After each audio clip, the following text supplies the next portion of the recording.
And sorry, yeah, I hope you can hear me. I get some mixed messages from the dashboard of WebEx. So, colleagues, really a pleasure to welcome you to the panel on migration from Latin America and the Caribbean. The panel talking about the drivers and policy responses. The main focus on the panel will be on latest developments on migration and remittance flows and policy responses in the region. And what I would like to suggest is that the question that we keep in mind while discussing the topic, the real question we have in mind is whether the drivers of migration from Latin America and from the Caribbean region are the same as they are elsewhere in the world, or they are different than in other regions. It seems to me it's a good question. On the face of it, I think most of those who do not have an intimate knowledge of Latin America and the Caribbean would say, well, it's all the same. The fundamental drivers are always the same: poverty, lack of jobs, search for the better jobs, income differential, the needs, demography-driven needs of receiving countries, violence, political context, perhaps climate change. So that would be the answer from those who do not know the details, who are not really initiated. But we are very lucky today to have a panel of those who have a much deeper view of the developments in Latin America and the Caribbean. And they can really drive our discussion on the links between migration, remittances, and development in the LAC region. What roles can the governments of sending countries and host countries play in promoting safe and regular migration? Because we all, I think, agree that migration is good for development. What roles can international organizations play, such as the World Bank Group? So it's a self-serving question. Can diasporas be leveraged to address the drivers of migration? These are a type of questions which I expect our panelists to address. First, let me just tell the panelists we value your views enormously, but you have just 8 minutes for your intervention, and you can choose what aspect of the agenda of international remittances and migration you would like to focus on. And I will introduce them when they are due to speak. Our first panelist today will be Mr. Eric Jacobstein, who is the Senior Advisor for Bureau for Latin America and the Caribbean, as well as the Staff Director for the Northern Triangle Task Force for USAID. Eric has a very distinguishing career. Before that, in the interest of time, I will be only focusing on the current job of our panelists, but he has been involved in a number of initiatives of relevance in his life. So, Eric, if I may give you the floor, you have 8 minutes to talk about what you think is the most interesting and important aspects of the agenda. Over to you, Eric. Great. Thank you so much, Michał. Good morning. I want to thank our hosts for putting this panel together, and it's a real pleasure to be here to discuss a timely topic that's certainly a high priority for the Biden-Harris administration. Over the past decade, migration has become more prominent as a challenge throughout Latin America and the Caribbean, and it really guides much of USAID's work in the region. We know that an individual's decision to migrate is usually the culmination of a combination of factors that includes a lack of opportunity, economic stagnation, violence, insecurity, the effects of climate change, and corruption. And we also know that most migrants don't want to leave their families, their communities, and their home countries, but too many see no alternative. One place where we're seeing this play out is in South America, where more than 5.6 million Venezuelans have fled to escape the economic and political crisis at home. The U.S. stands by the Venezuelan people and is really committed to helping those struggling at home, those who fled, and the communities across the region who are hosting them. In addition to more than $810 million in immediate humanitarian assistance that USAID is providing to vulnerable Venezuelans inside the country, and for migrants and refugees in Brazil, Colombia, Ecuador, and Peru, USAID is also providing more than $102 million in development funding to provide medium and long-term support and help these host countries adjust to the influx of Venezuelans. As just one example, more than $115 million of that development assistance is going toward a number of longer-term programs in communities with the highest numbers of settled migrants in Colombia, which is currently hosting an estimated 1.8 million Venezuelan migrants and refugees, the most of any country. These programs in Colombia include increasing the capacity of the education system to provide sustainable and inclusive quality education in areas impacted by migration, registering migrants to gain temporary protective status and enroll in the national health insurance system, promoting employment and entrepreneurship opportunities through the private sector, and aid to help reduce migrant vulnerability to human rights abuses. We'll certainly continue these efforts in Colombia, where we have a long and enduring friendship and partnership tackling the region's challenges. However, it's important to emphasize that no donor or host country support alone can solve this challenge that's really impacting many parts of our hemisphere. And on the topic of Venezuela, I'd also note that the United States and our European Union and Canadian partners continue to support the Venezuelan-led comprehensive negotiation process and really hope that it leads to free and fair elections as a solution to the Venezuelan crisis. Further north and more of a day-to-day focus for me on the Northern Triangle Task Force here at USAID, we're focused on another migration challenge where many Central Americans are attempting the dangerous journey to the United States. As you know, the Biden-Harris administration has made addressing this challenge one of its highest priorities. USAID plays a critical role in addressing many of the push factors that are driving people out of El Salvador, Guatemala, and Honduras. Under the administration's interagency root causes strategy, which was launched just in July 2021, USAID is offering concrete opportunities to help people flourish at home. So our strategy is 5 main pillars.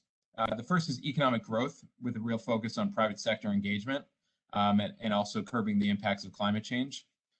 Improving governance with a focus on anti-corruption. Protecting human rights with support to civil society and independent media. Citizen security, which incorporates our Central America Regional Security Initiative. And reducing gender-based violence.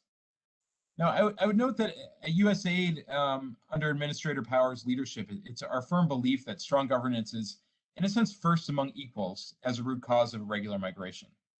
We're not Pollyannish about the governance challenges, and we certainly remain gravely concerned about troubling steps that government actors in the region have taken recently, including as one prime example, the Guatemalan Attorney General's outrageous firing of one Francisco Sandoval, who was the head of a special prosecutorial unit known as FESI in Guatemala that was doing really impressive work to fight corruption. We'll continue to promote the rule of law and anti-corruption measures. And we're also committed to robust engagement with civil society organizations as really essential advocates for the people of the region. We do this because it's the right thing to do, but also, back to my point about governance being first among equals, we really know that it's difficult to enhance prosperity, to attract investment, or improve security without strong democratic institutions and transparent leadership. So that's why this governance piece is just so important to us at USAID. I want to talk a little bit about legal pathways, which I think is an essential piece of the puzzle here. USAID also helps implement the US government's collaborative migration management strategy, which includes efforts to enhance access to safe and legal pathways to the US. Many Central Americans want to remain in their home communities, but see no economic opportunities at home. So by promoting temporary legal pathways with a focus on robust labor rights, we're really seeking to reduce the economic pressure that's driving many to choose a dangerous journey north. This, in large part for USAID, this includes building the capacity of national ministries that are facilitating access to what we call H2 seasonal worker visa programs while ensuring respect for worker rights. I think you all know that the H2A worker program is in agriculture sectors, and H2B program is non-agriculture sectors. H2 visas connect citizens of El Salvador, Guatemala, and Honduras with companies in the U.S. for temporary employment. Companies in the U.S. are seeking employment in sectors where there's labor shortages, and people in the region seek temporary labor opportunities in the U.S. To support themselves and their families. USAID is working with ministries of labor and to help facilitate participation in these countries. It's just quick examples. In Honduras, USAID helped the Ministry of Labor set up and digitize a worker database, bringing transparency and efficiency that didn't exist previously, especially in the identification and selection of H2 workers. In Guatemala, we're supporting the Labor Ministry to offer services, including recruitment and selection of workers, protection and respect for labor rights, and certification of health and other records of candidates. And in El Salvador, where these issues are handled by the Foreign Ministry, we're working with the Foreign Ministry on database development, outreach, vetting, and visa applications, and also partnering with the U.S. Embassy's consular section on visa fraud prevention. And we're utilizing our human rights programs in the region to include support for the H-2 visa process by training prospective workers on their rights under the H-2 process. I would just note that, enhancing legal pathways to the U.S. is really crucial, and it's a top priority for administrator power in the region. And USAID plays a key role in this sector through our work with labor ministries that doesn't naturally come to mind for a lot of folks, but it is really crucial for us as we look at the migration challenges in the region. Let me just close by saying, the challenges before us are obviously large and complex. Partnerships are essential to our collective success here. And that's why, as you heard in the examples I mentioned, we work with civil society, we work with governments, international organizations, diaspora groups, and the private sector in our programs. And the partnerships that we forge, we feel enable us to have an even greater impact. Ultimately, USAID is seeking to help promote security, prosperity, and democracy in our hemisphere as we address the acute and root causes of migration in the region, while also really supporting the individuals and communities most impacted. I'll close there, but I just want to thank the organizers again for inviting me to speak on this critical issue, and thank you very much, Michał, and welcome your questions. Thank you.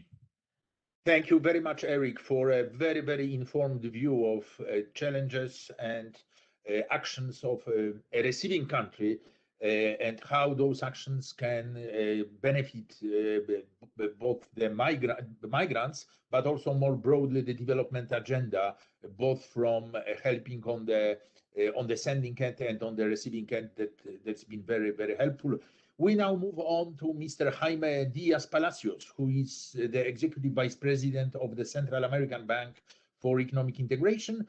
Jaime has enormous experience in the field of economics and finance more broadly, but he specifically led the National Competitiveness Program in Guatemala, and also will be seen as one of us in the World Bank Group, as he's been a senior advisor for the executive director here. Jaime, over to you for your 8 minutes, please.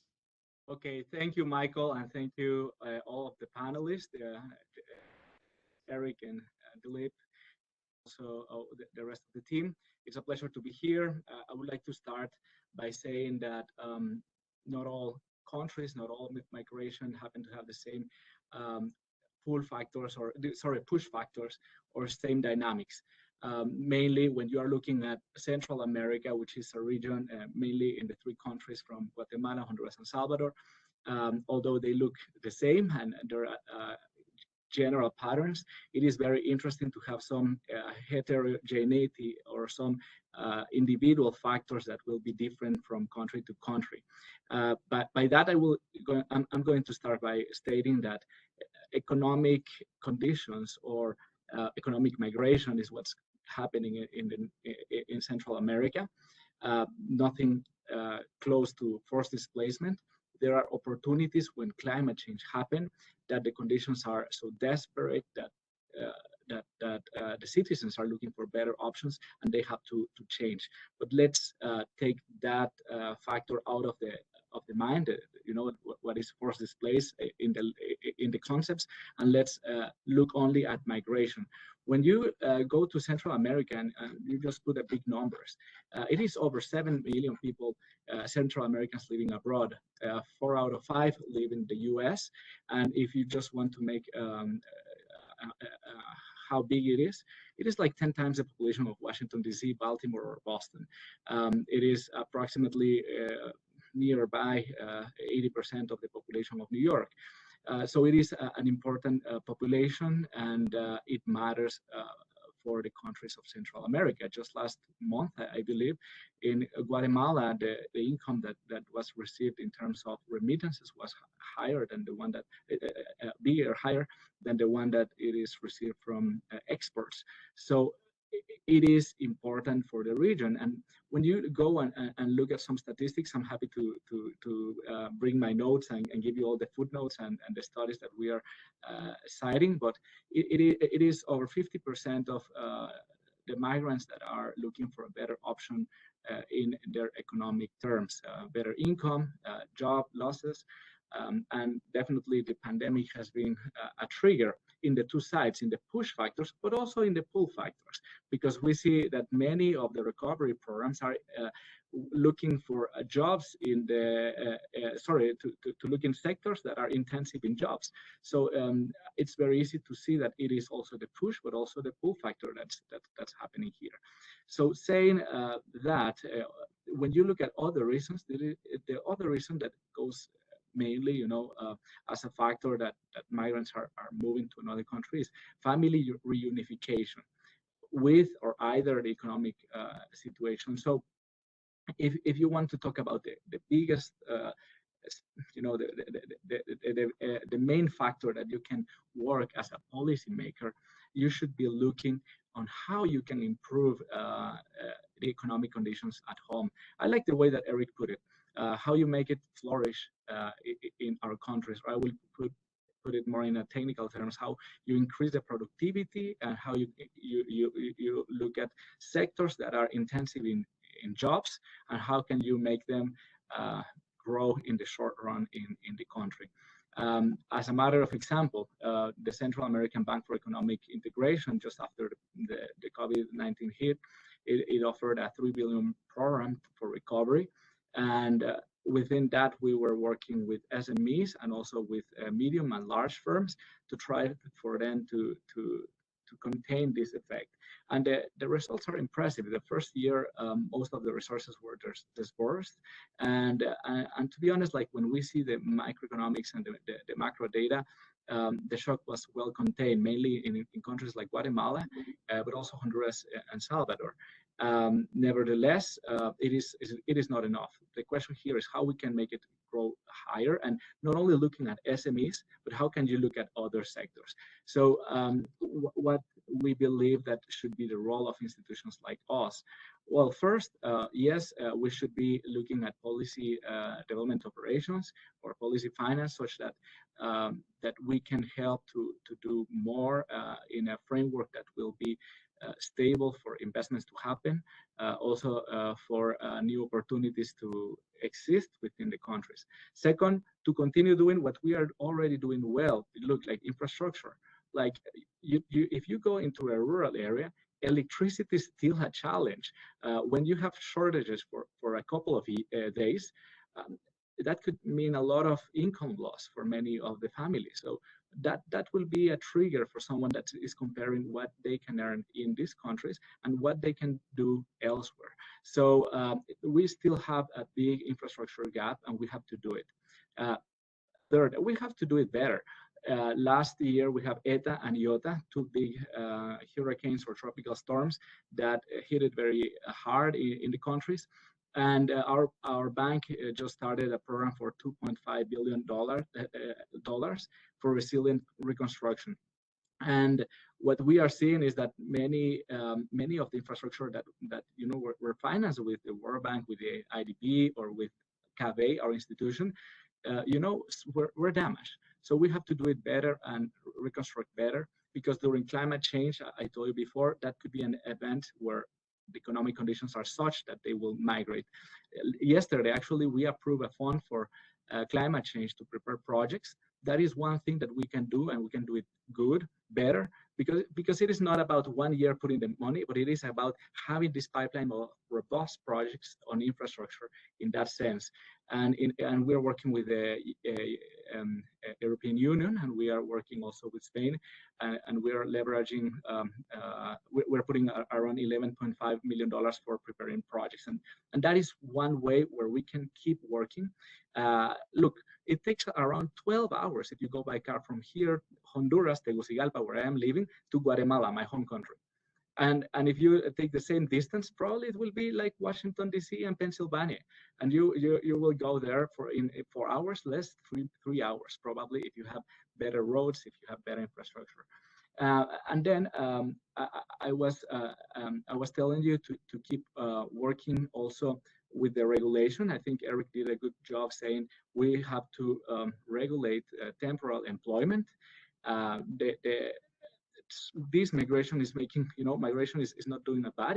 We have to change the view. This is very productive people that is doing a good job in the US. Maybe if we can have ways to regularize that will be good. But also how we can create the opportunities for the diaspora to come back, and that is a thing that we are working on, starting with remittances. How we can leverage remittances, the diaspora, to take advantage for investing better in our countries, to invest in projects, entrepreneurship, SMEs, but also in important projects that will last longer. But why not thinking about a program that also can leverage knowledge and help being the migrants that are in the diaspora to be investors in the region and come back. I believe, I am a firm believer that this is an opportunity for us to work together.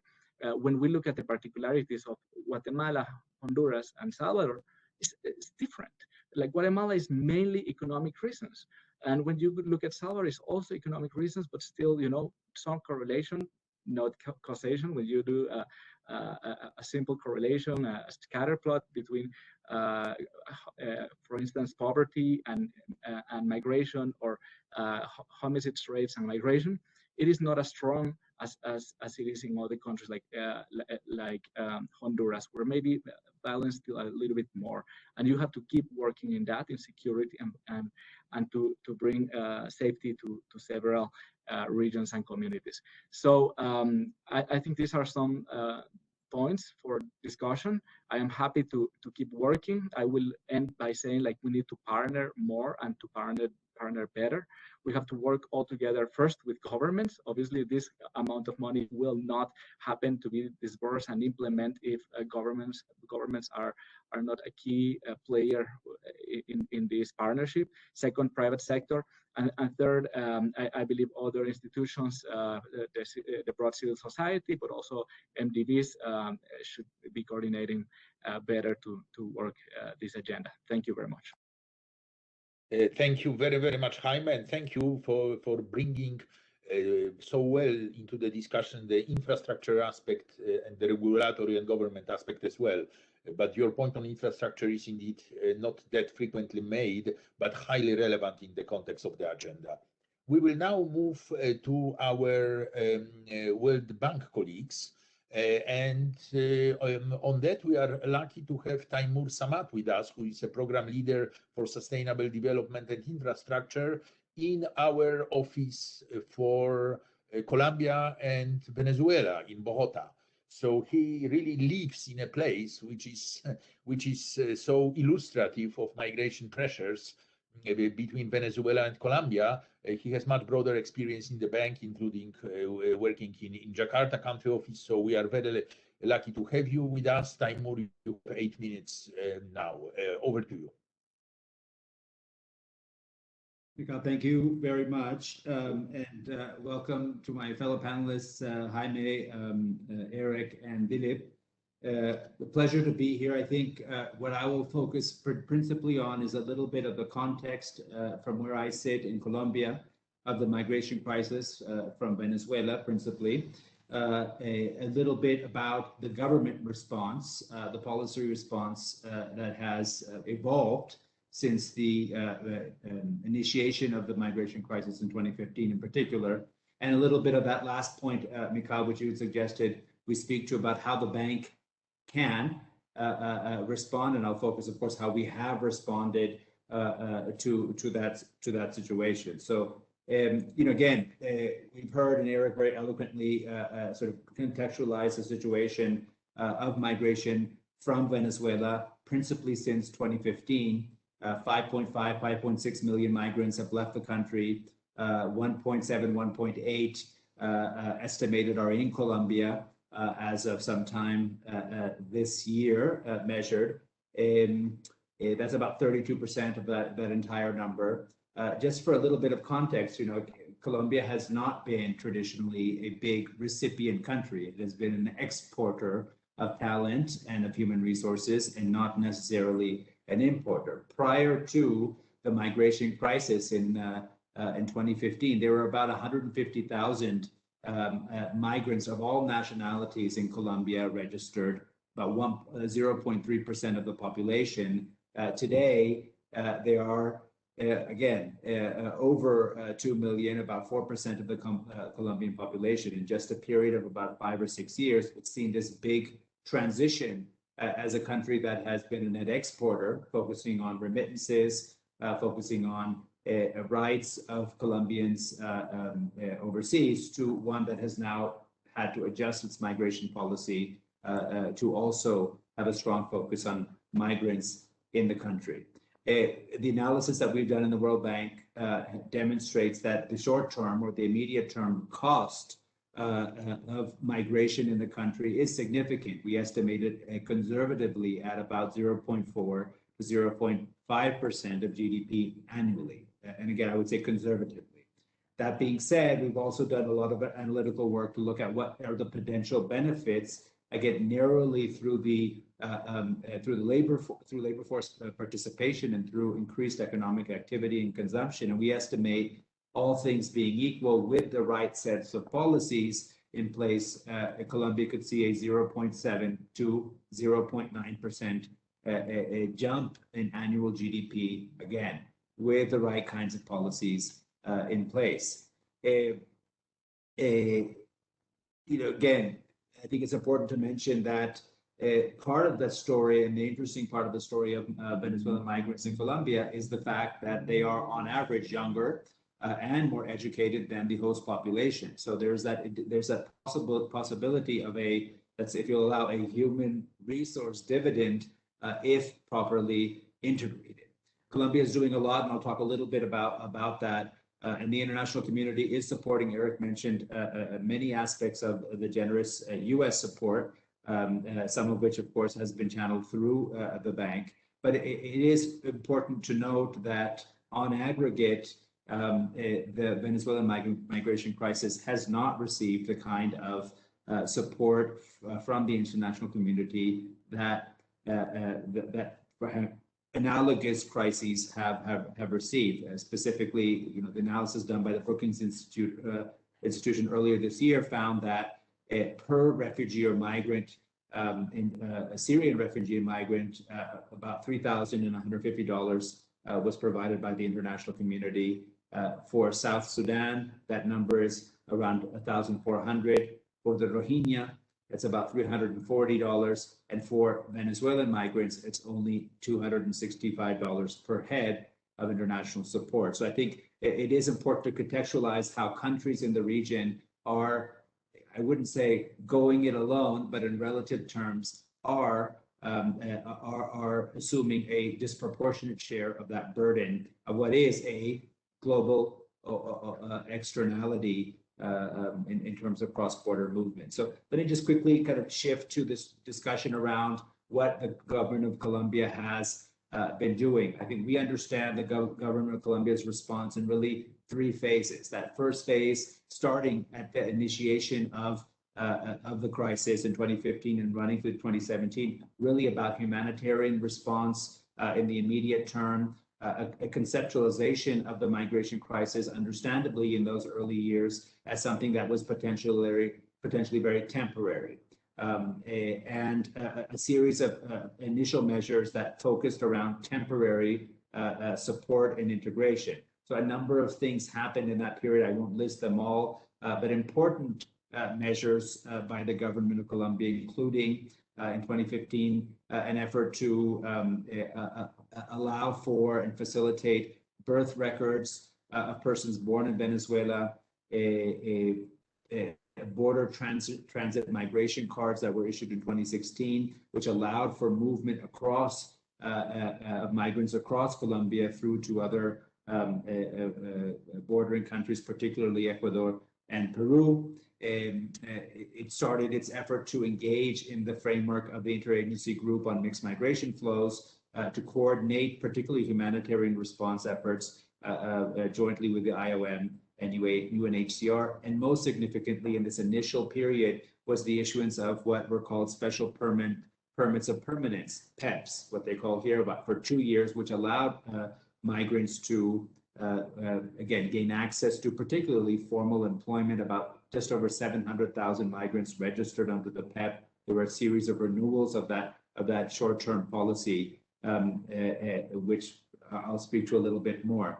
Yeah, the second phase starts when around 2018, when the government of Colombia, I think, realizes that now 3-year crisis it needs a policy response that's far more focused on medium-term social and economic integration. It passes in 2018 what they call here a national policy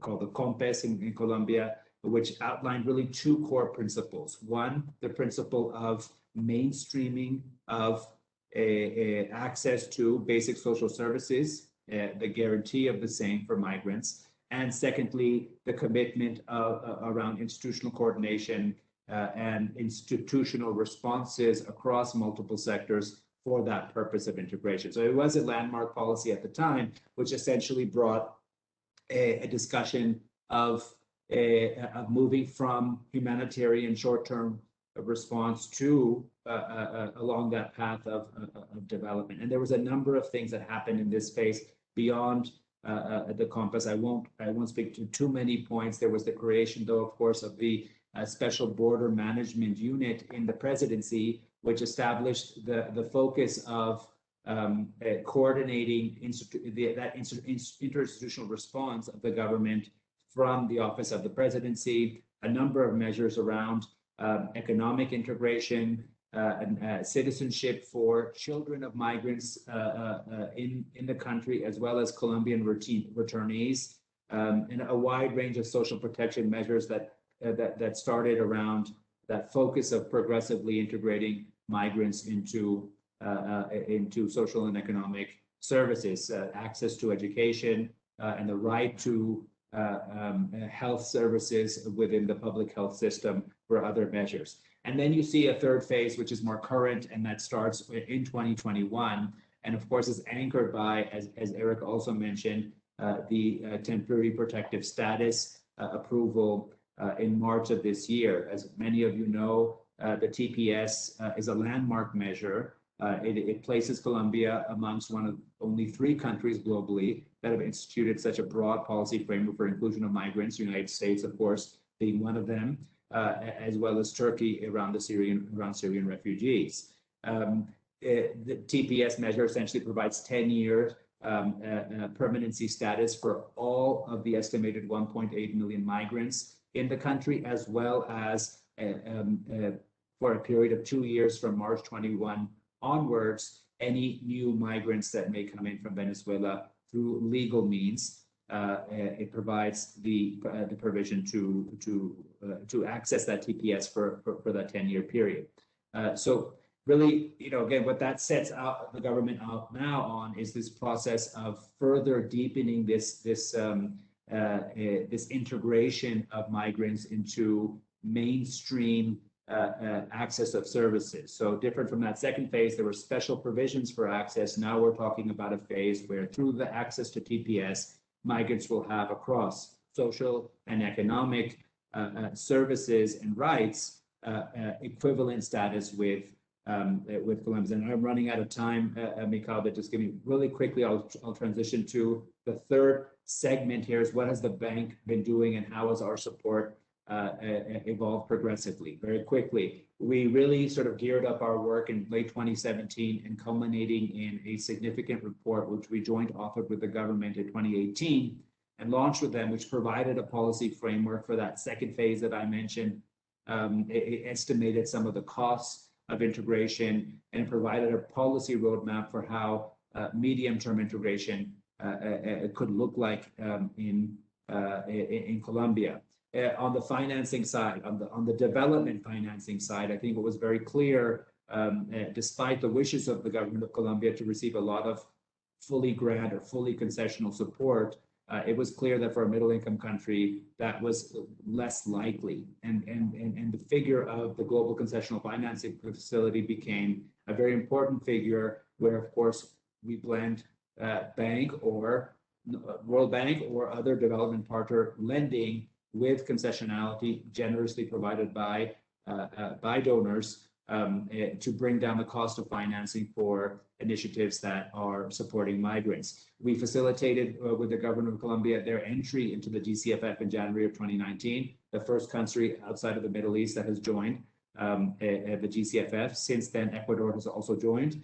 The government of Colombia was very clear that it did not want to, for political and policy reasons, have dedicated operations on migrants, and we understood that. So we started to develop a strategy in which we would craft onto national programs that we were developing with them a enhanced lean-in or focus on migration, as well as operations that had a geographical focus on host communities and migrants. About 25 municipalities in Colombia have received 70% of all migrants. So there is a geographical concentration in certain areas. Since that period, we've approved 3 major operations in 2019, what we call a development policy loan that had a pillar on migration that supported the PEP permits. We have also supported a national healthcare operation, which had a lean into the areas of extension of health services to migrants. And that's resulted in over 300,000 migrants being registered in the public health system. We've recently, earlier this year, approved a national housing program, which has received both GCFF and what we call here the Global Public Goods Fund of the World Bank support, which extends, again, national program on housing that includes a rental subsidy for migrants from Venezuela, as well as a series of investments in infrastructure in host communities that are highly affected. And all of this has taken us, Michał, I appreciate your indulgence, has brought us to a period where I should mention very quickly that in parallel to all of that, we ran about $5 million of technical assistance and small grants that's helped us support all of this work on analytics, on policy development. That's included the development and integration of a migration module into the National Household Survey. And so that's been a key kind of support for the government of Colombia's evolving policy and analytics agenda around migration. And all of this has led, punchline, to a major investment operation or policy-based operation that now is dedicated 100% to migration, that will go to our board in October of this year. It is the first policy-based loan entirely focused on migration. It's anchored around the TPS that I mentioned earlier. It focused on one part on the institutional and policy basis for integration, right? So TPS, the registry, a new migration law that was just passed, amongst other measures, and then another pillar about the extension of services and rights to migrants, which is critical. That operation is being jointly prepared with the IDB. They're doing a parallel operation, so it's an important show of development partnership around this critical agenda. And lastly, just going forward, we see a critical role of maintaining the migration agenda in our program going forward, to continue to work through our small grants and technical assistance in the immediate term to support that push of policy integration across a number of areas. There's a number of areas in education and health, in access, in entrepreneurship, where the policy, the policy agenda needs to drill down to enable that full access and rights, to continue to support on analytics, on institutional strengthening, on anti-xenophobia campaigns, particularly because we have a national election coming in Colombia next year, and the migration issue is an issue in the background where we want to ensure that the public policy debate is well informed, it's facts-based, and that there isn't that potential for scapegoating and xenophobia to emerge next year. Again, very sorry for the long intervention, and I appreciate your indulgence. Thank you. Thank you. Thank you very much, Taimur, and thanks very much for bringing to our forefront the very practical aspects of how the international organizations in general and the World Bank in particular can help in advancing that agenda. We will now move on, last but not least, to Dilip Ratha, Dilip is leading our migration and remittances team at the World Bank, and he is also a head of KNOMAD, which is an international brain trust on migration and remittances issues. Dilip himself is a thought leader on migration, remittances, innovative financing for development, including diaspora bonds and other means. And he is a proud TED talker, and his talk, The Hidden Force in Global Economics, Sending Money Home, has reached almost 1.5 million views. So Dilip, feel free to bring together those different aspects of the migration and remittances agenda for the benefit of the participants of that session, after which we open up for questions and answers. Dilip, over to you. Thank you, Michał. Thank you to my panelists, co-panelists as well, and greetings to you all. I'm actually not in DC today. I'm in Toronto, and right now with the elections here, the most important, or one of the most important issues is actually migration, immigration, and I'll not talk about that. I'll talk more about the global picture and about Latin America and the Caribbean region. So what are the drivers of migration from Latin America and the Caribbean region? And are they any different from other regions?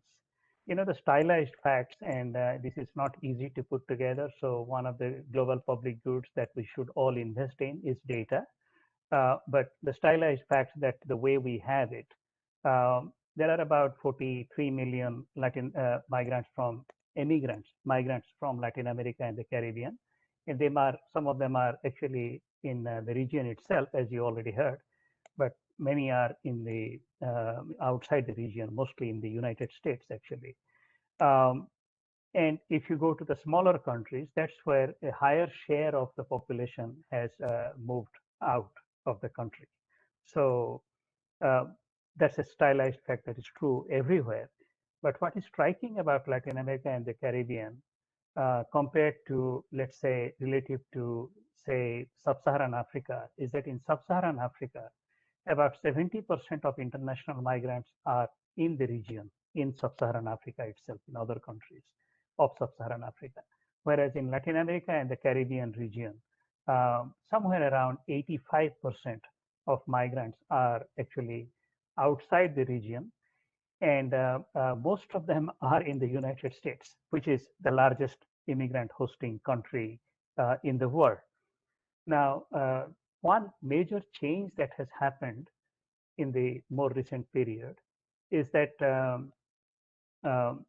migratory flows, which were from the region in LAC region, which were mostly economic to start with, they are shifting a bit first in the form of a lot of push factors and perhaps some elements of forced migration coming in. And in another dimension, there is also more intra-regional migration.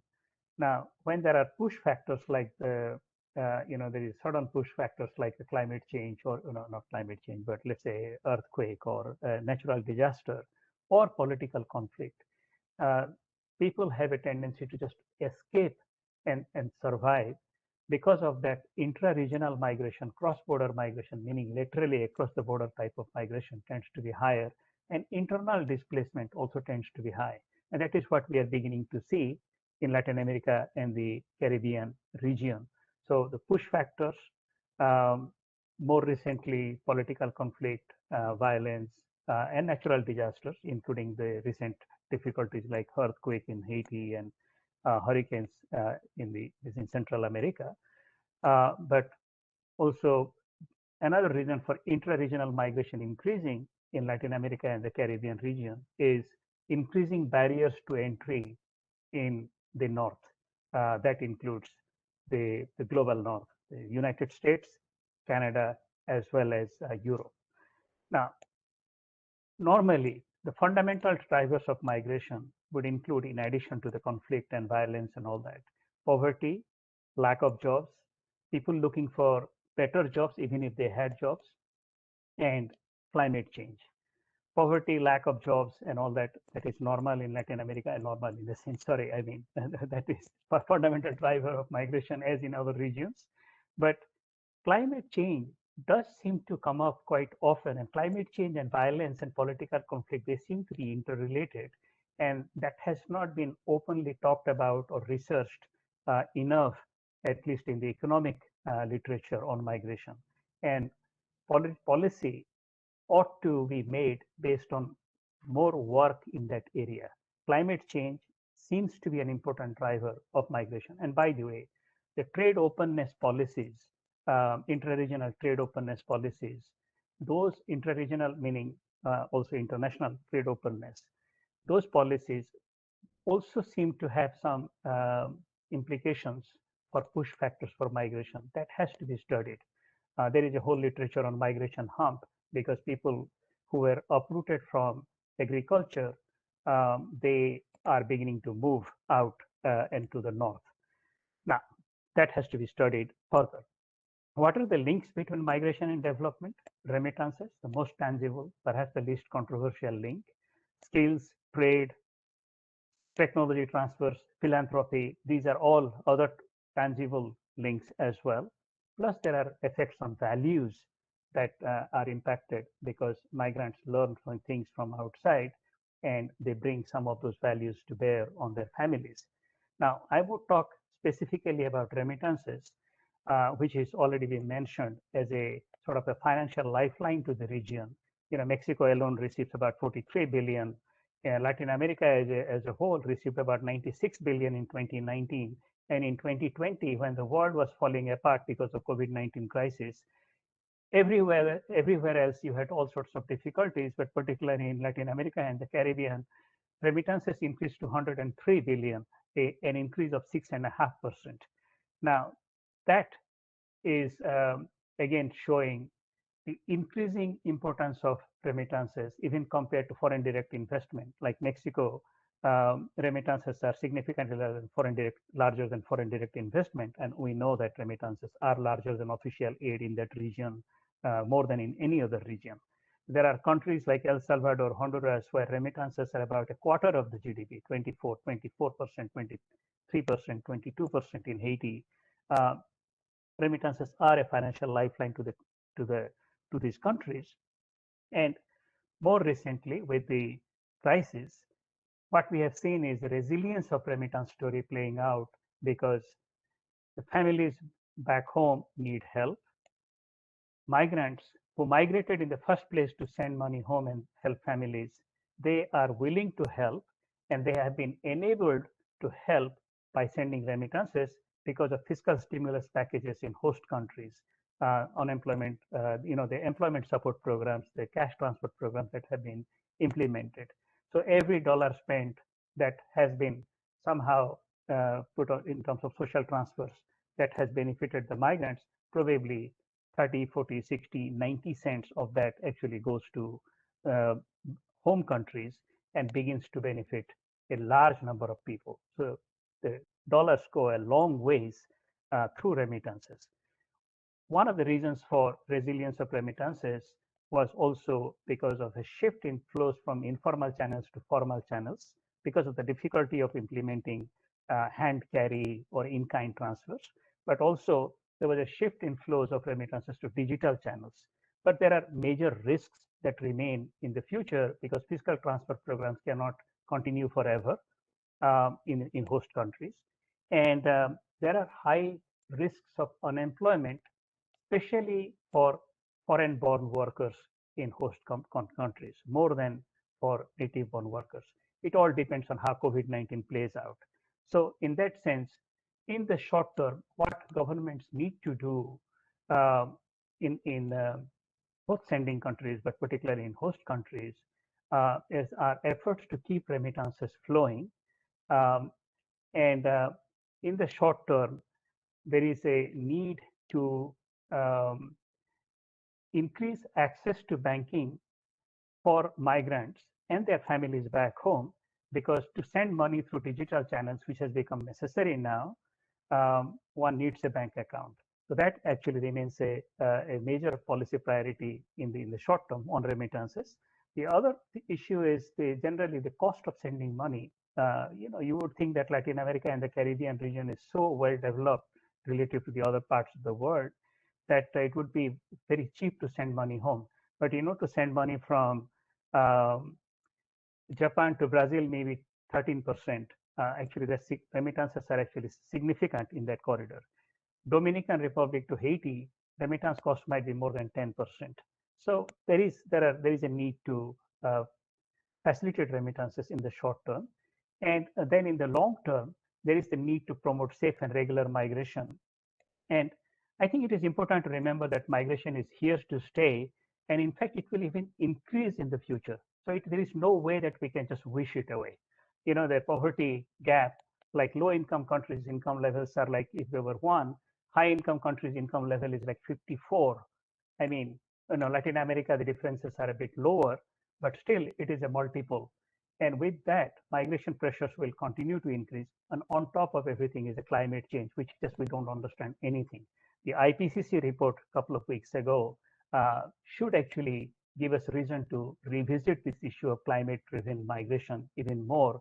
And I think Latin America and the Caribbean region in particular is very vulnerable to that. That risk is very much there.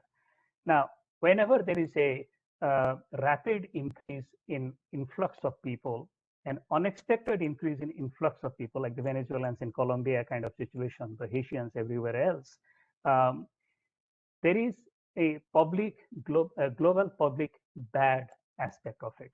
I use the word bad because for the host community, there is no way that the host community can cope with millions of people arriving or hundreds of thousands of people arriving.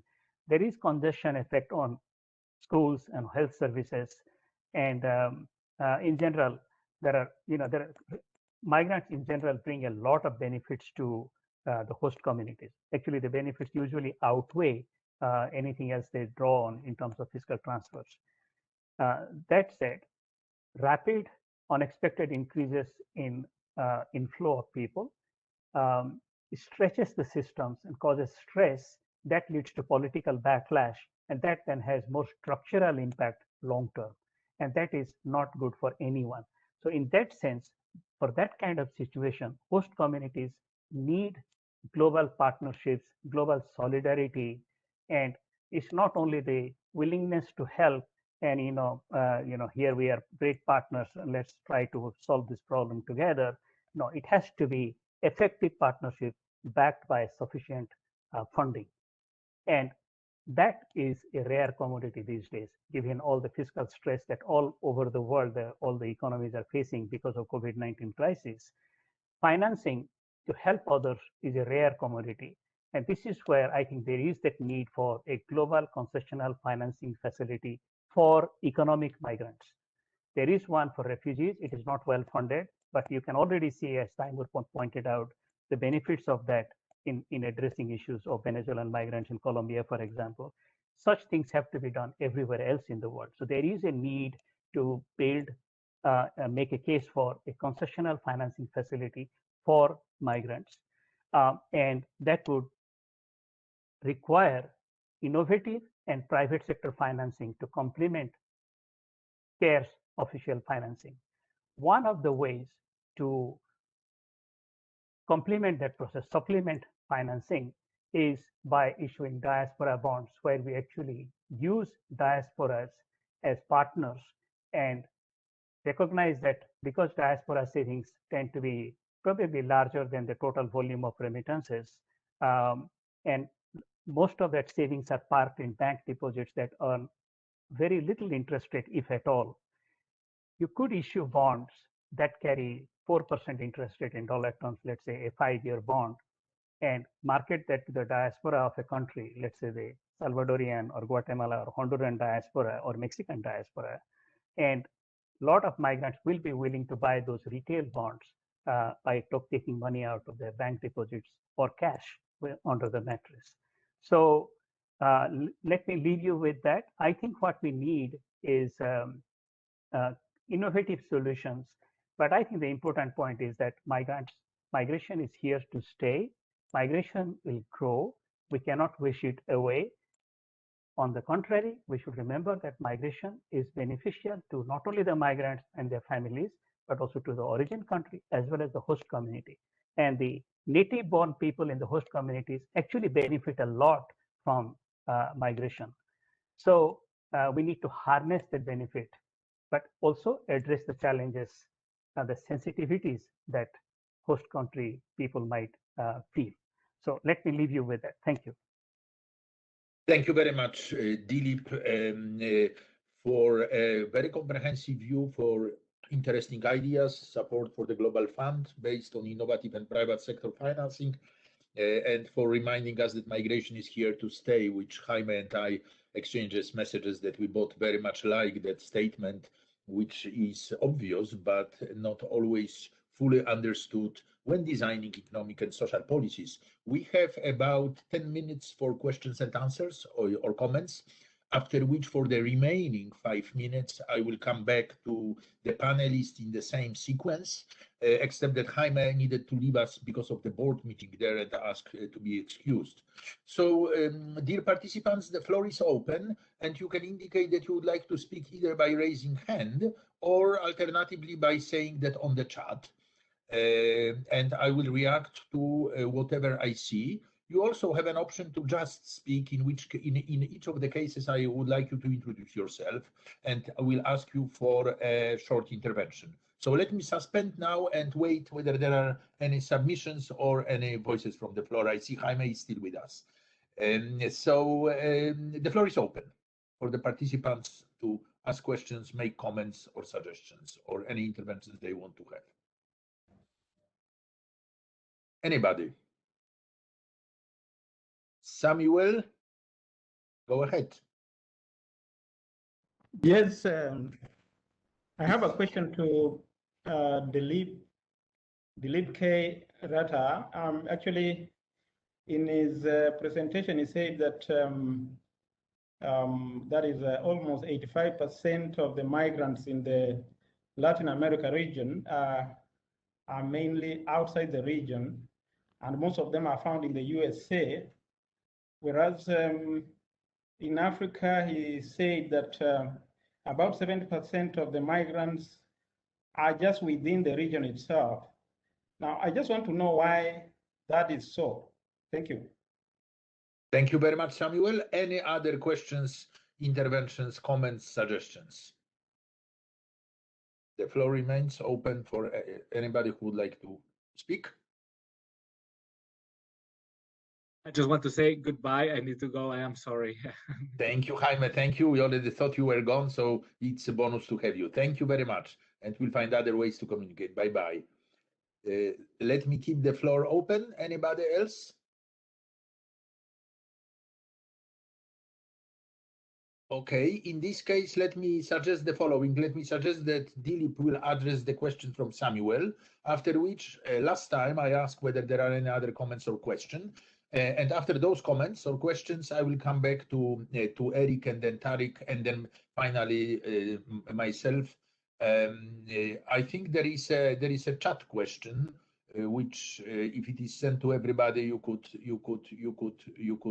read, and it comes from actually Ian Walker, the manager of the jobs group that hosts the migration and remittances team, about the potential for reducing migration pressures in marginal areas, in urban marginal areas, by improving security and creating jobs and training ops for youth there. With that question, I suggest the following then. Let me, and I don't see any others. Let me suspend last time.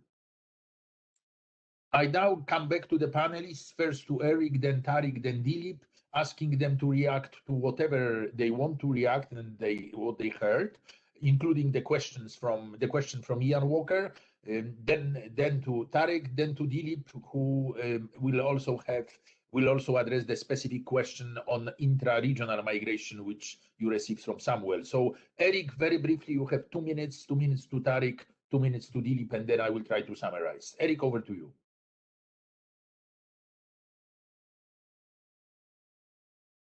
Great, thank you, and thank you for the opportunity to be part of this panel.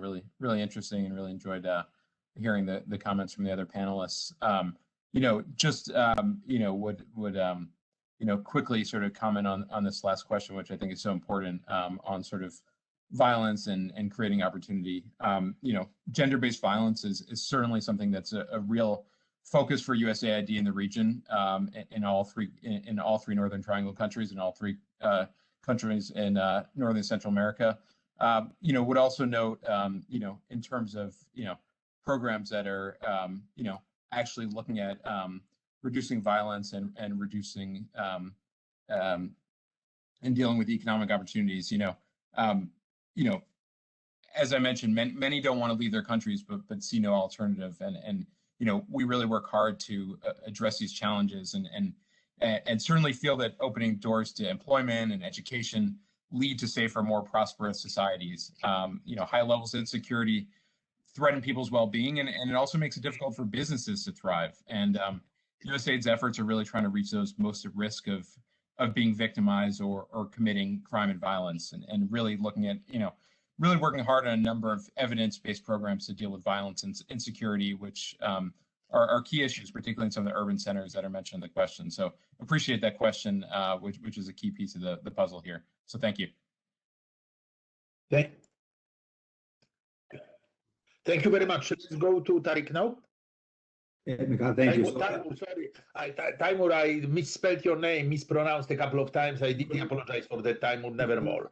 Okay. No worries. I get a lot worse here in Colombia. I get Tafur, I get a whole range of options. So I'm very flexible on my name. Look, I think on the question from David, I think a couple of things. One that just from the Colombian experience, so one that what has been empirically found is regularization increases security. One particular example, Eric mentioned GBV. What has been observed in Colombia is that the reporting of cases of gender-based violence among migrants or with migrants as victims, migrants from Venezuela, increased in periods following both the PEP and particularly the TPS registration. So there is that idea that regularization in and of itself increases not only access to services, but also confidence, of course, of migrants. And that sounds intuitively correct, right? To avail itself of protective services. I think it's important on this other broader issue of security. I think it's important to be, particularly in the Colombian context, I would say, a bit cautious. There is a lot of scapegoating of Venezuelans as sort of the drivers of insecurity, of criminality, street-based crime, etc. And there's no real evidence to suggest that that is the case. There's certainly migrants from Venezuela who are participating in violence, but not necessarily disproportionately from any evidence that's out there. As I mentioned, in Colombia in particular, there is a big geographic concentration of migrants, and that's something, again, 25 municipalities in the country that have about 70% of all migrants. So there are job pressures, not just amongst the youth, but also young adults and older adults. There are labor market pressures in those areas. Many of those areas were not doing particularly well before. Interestingly, before COVID, what we saw in Colombia is that migrants who had come to Colombia from Venezuela in the previous 12 months had a much higher rate of unemployment. But migrants from Venezuela who had been here for more than 12 months had essentially the same levels of employment or unemployment as Colombians in general. So there was this process of being integrating into labor markets organically. Frankly, at that time, not a lot of support was there over time, but there is that initial shock. On the youth issue in Colombia in particular, this is one of the big drivers of, some of you may know, social conflict back in May of this year. And I think that the story there, what we think is particularly effective, is that there's a youth employment problem in the country for all youth. And so focusing on migrants, I think, tends to perhaps create some inequality in public policy responses, much along the lines of what we mentioned in other areas like health or housing or education. I think really about mainstreaming migrants into and their access to broader youth employment programs and incentives for employers to bring on youth into apprenticeship programs, which has been part of the policy response of the government of Colombia to this crisis back in May of this year. And we've been working with those parts of government to ensure that migrants are also eligible for those kinds of schemes. So mainstreaming, I think, is a key thing rather than differentiated approaches, particularly for Colombia. Thank you. Thank you very much. Dilip, I would like you to also notice the questions related to the predictions of migration, as well as the issue of is really migration due to climate change and violence beneficial for the host country. You may want to refer to those if you want. So, but be brief. Dilip, over to you. Thank you. Very, very important questions. So I'll be very brief, and I'll refer you to, there is a board paper that we prepared in the World Bank's 2019 board paper. Is called Leveraging Economic Migration for Development, a briefing for the World Bank board. That would have many questions, especially the policy oriented recommendations. So please refer to that. Now, on the question of why Sub-Saharan Africa has so many more intra-regional migrants, it's mainly because of the borders were drawn senselessly. So there were borders drawn right through economic communities and normal communities, villages and houses. And that's why what in other parts of the world would be just going to school or going to work somewhere, here becomes international migrants in the case of Sub-Saharan Africa. You know, it has 47 countries, right? So that's the main reason. The other reason, of course, is that when you have the presence of a huge, very well-developed and large country like the United States, which is actually like a sponge, it absorbs labor, it requires labor. It has always been based on labor inputs in this economy. There is that matching of demand and supply, and that draws in a lot of economic migrants from the region, from the backyard, right? So those are the main reasons. And that's why, because it is mainly economic migration within Latin America, within the Americas, that brings lots of benefits to all the parties concerned. Now, there was a question about, is forced migration also beneficial to the host communities? Actually, I would have preferred to ask, have a question like, is forced migration beneficial to the origin community? That's a strange question.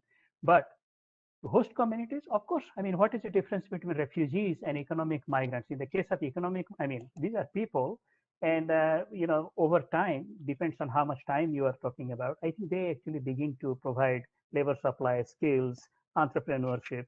In fact, it's an interesting study from Australia, and that's the only study that I know of, and we must do similar studies in other parts of the world. It is that if you take a 6-7 year view, then entrepreneurship and employment creation effects are relatively higher for humanitarian migrants. These are mostly forced migrants compared to economic migrants and family reunification type of migration. So that study should be replicated in every part of the world, particularly in Canada kind of places, where right now one of the most important issues is actually whether refugees and migrants coming in to places like Toronto, where I am sitting right now today, does it increase the property prices and displace people? And that is a major election issue right now. The fact is that real estate at its worst time is about 20%, 30% of the total consumer price index basket. 70-75% of that are actually other things. And immigration, labor supply, and skill supply reduces the prices of not only food and everything else, but also healthcare and education and all that. So actually, beneficial effects of refugees and migrants are felt much more than other kinds of effects. And then there is a thing about the future of migration projections, extremely difficult, and in particular because of endogeneity of fertility rate in particular. I will not go into the details of that, but we are working with on KNOMAD. We have a couple of papers on that under preparation to think about the future by endogenizing all the drivers of migration. And we are very, very far from coming up with any kind of projection. So not the great news there, but we know that it is here to stay. Thank you. Thank you very much, Dilip. Let me try to conclude. And I think the best way to conclude would be to use the conclusion time for also announcing something. First, I think I'd like to declare that really in the World Bank Group, we are working very hard to deepen our engagement on migration and remittances. In fact, the first meeting of the day today was a discussion on the migration corridors between PNG and Australia and New Zealand, and how we can operationalize our support for those migration corridors, taking into account a lot of factors, especially the well-being of migrants in the light of the economic and social framework which we have in the World Bank project. That has been very productive, and we soon may see a very interesting project. The announceable for me in closing is that KNOMAD is about to launch the International Working Group to improve data on remittances in coordination with national statistical offices of top both source and destination countries, as well as the IMF, OECD, Eurostat, and the UN Statistical Office. And I would like you to appreciate the importance of that working group, because the last major effort to improve data on remittances was the creation of a Luxembourg group led by the World Bank in 2007, and that resulted in a revision of the definition of remittances in the 6th Balance of Payments Manual of the IMF. However, a significant number of countries, and that includes a majority of African countries, and remember about the migration within Africa, a majority of those countries still use outdated methods of the 5th or the 4th IMF and the Balance of Payments Manual. So these clients really urgently need technical assistance to upgrade their systems to the manual number 6, so that we have reliable data on remittances. I noticed that we are all united. We have been all united in this panel and among the participants in appreciating the importance of migration and remittances, the role for development. And with that, in that spirit, I'd like to very much thank all the panelists for their very deep and very relevant interventions in the context of Latin America. So big thanks go to Eric, to Jaime, to Taimur, and to Dilip. And let me close the panel and wish you the interesting days to come of participation in the Jobs and Development Conference. And let's work together to advance migration and remittances agenda worldwide. Thank you and bye-bye. Thanks so much. Thank you. Many thanks. Bye-bye.